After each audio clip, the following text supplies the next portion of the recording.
unos 750 años antes de que Jesús muriera en la cruz, el primer autor de la literatura occidental comenzó así el segundo de sus libros épicos. Háblame, musa, del hábil varón que en su largo extravío, tras haber arrasado el alcázar de Troya, conoció las ciudades y el genio de innúmeras gentes. La Odisea de Homero narra las aventuras y las desventuras del retorno de Ulises a su patria.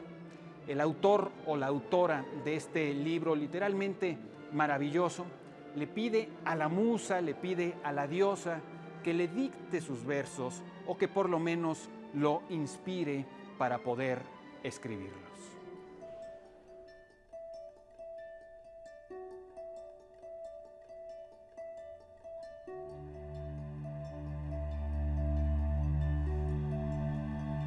Los griegos creían que las musas dictaban las mejores ideas en la música, en la literatura, en las artes plásticas, incluso en la historia y en la astronomía. Calíope era la musa de la elocuencia y la poesía épica, es decir, aquella a la que Homero pudo haberse dirigido. Clío era la musa de la historia, Urania de la astronomía y de la poesía didáctica, Erato la música de la poesía lírica y de las canciones de amor, Euterpe la musa de la música, Melpómene de la tragedia, Polinia de la poesía religiosa y los cantos sagrados, Terpsícore de la danza y de la música coral, y Talía de la poesía bucólica y de la comedia. Una pequeña muestra de la sabiduría del antiguo pueblo griego la podemos encontrar en el hecho de que en su mitología las musas eran hijas de Mnemosine, es decir, hijas de la memoria, de la diosa de la memoria. Esto quiere decir que para los antiguos griegos quedaba muy claro que para inventar hay que tener inventario. Plutarco afirma en más de una ocasión que los griegos solían darle el nombre familiar al conjunto de las musas de Mneiae, que significa los recuerdos o las memorias.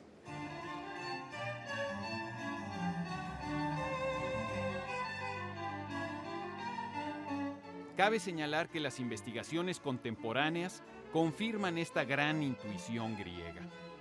Los investigadores del talento saben, por ejemplo, que los más grandes jugadores de ajedrez lo son porque han memorizado, a nivel inconsciente, cerca de 50,000 partidas. La memoria que tienen los jugadores de tenis y de otros deportes acerca de los enfrentamientos que han tenido en años pasados es también asombrosa. No hay buen pianista o violinista que no conozca de memoria las cumbres del repertorio clásico. Gabriel García Márquez se supo Pedro Páramo de memoria y puede afirmarse que no hay un buen escritor que no haya sido previamente un muy buen lector. Los grandes escritores, como los grandes artistas, emplean toda su experiencia, directa o vicaria, como el gran almacén de donde saldrán sus mejores ocurrencias.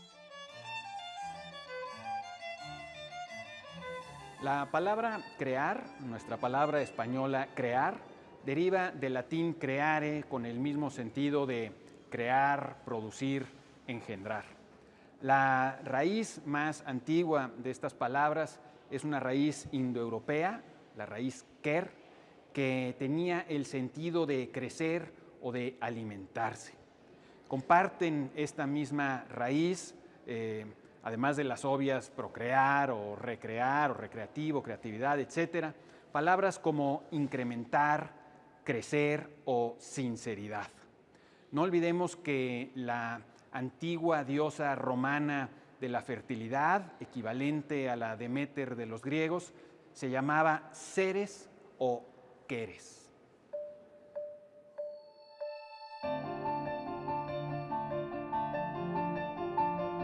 La misma raíz ker está presente también en otra palabra bastante reveladora: sinceridad. Nada obstaculiza tanto nuestras potencias creativas como mentirnos a nosotros mismos. La sinceridad es condición y fuente de la creatividad.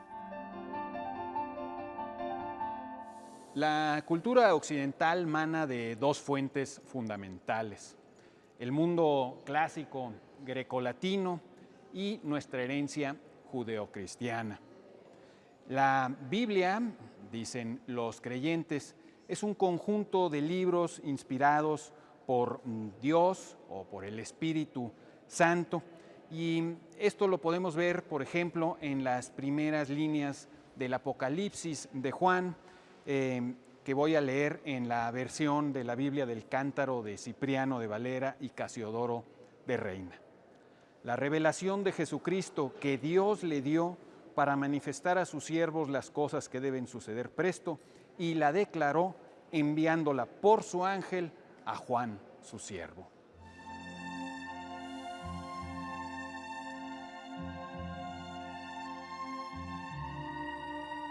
Es decir, el ángel se la comunica a Juan, que la pone en sus propias palabras con su propio estilo de griego popular, casi rudimentario, para el conocimiento de todos nosotros.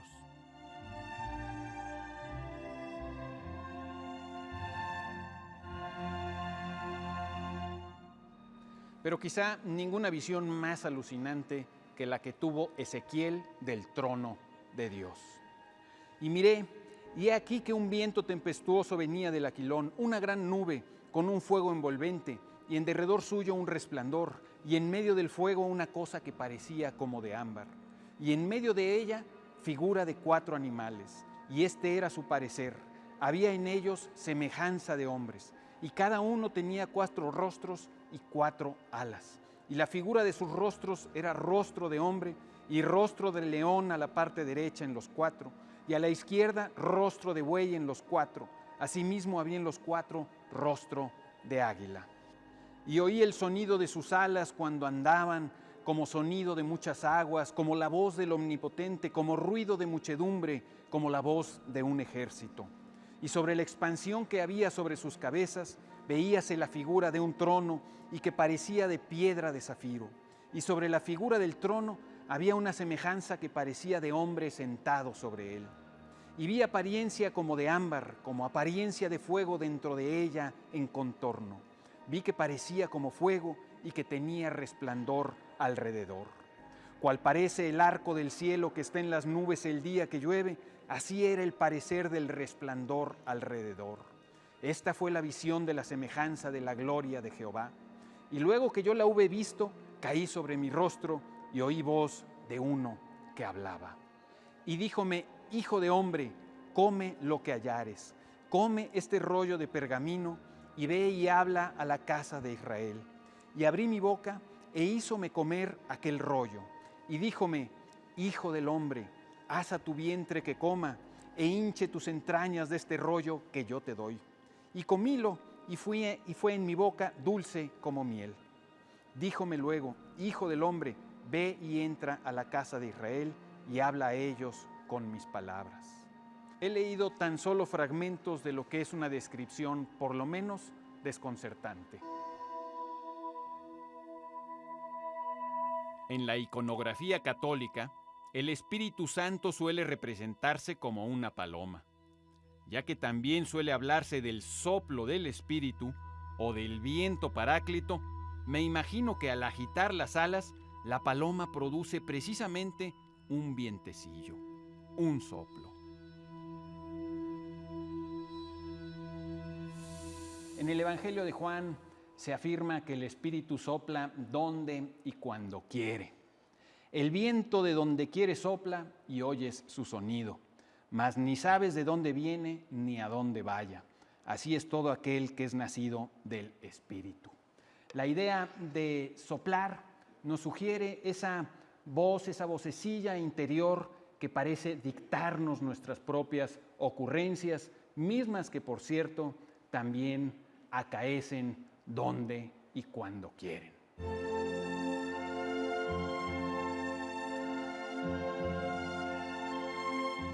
En otras ocasiones, el Espíritu Santo es representado como una llama que arde y como una fuente de la que irradia una luz celestial.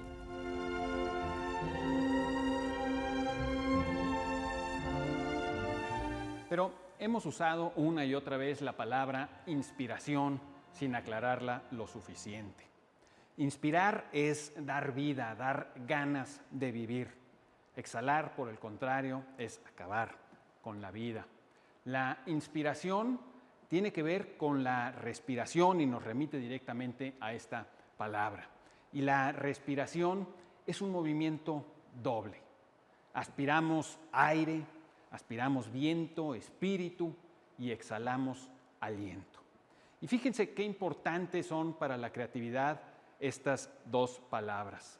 Aliento, hablamos de una obra de gran aliento cuando es una obra ambiciosa que se expande. Y por otro lado está también la palabra aspirar.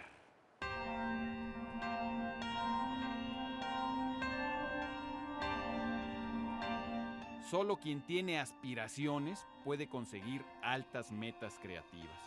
Y podemos decir, de nuevo, que solo puedes exhalar el aire que has respirado, que solo puedes producir con los materiales que tienes a tu disposición, que solo puedes dar a los demás en la medida en que te has dado a ti mismo y que solo puedes cosechar lo que has sembrado.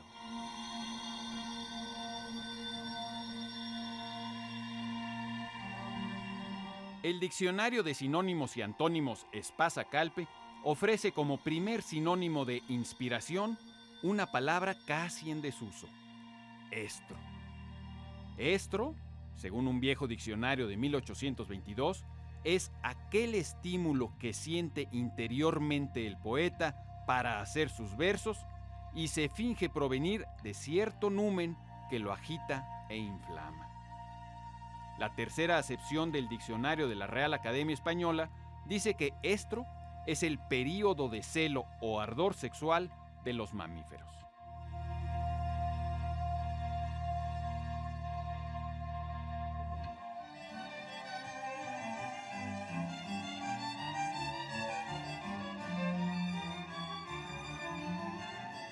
Volvamos para despedirnos al octavo canto de la Odisea de Homero. En las líneas finales de dicho canto se condensa toda una teoría de la creatividad en tan solo 2 versos. Los dioses urdieron a muchos la ruina para dar qué cantar a los hombres futuros. Podemos no creer en los antiguos dioses griegos, pero nosotros somos esos hombres futuros y una y otra vez hemos visto que de los grandes sufrimientos humanos se tejen cantos, poemas, obras de arte, libros enteros tocados por la belleza. Soy Pablo Bogliosa. Usted tiene la palabra.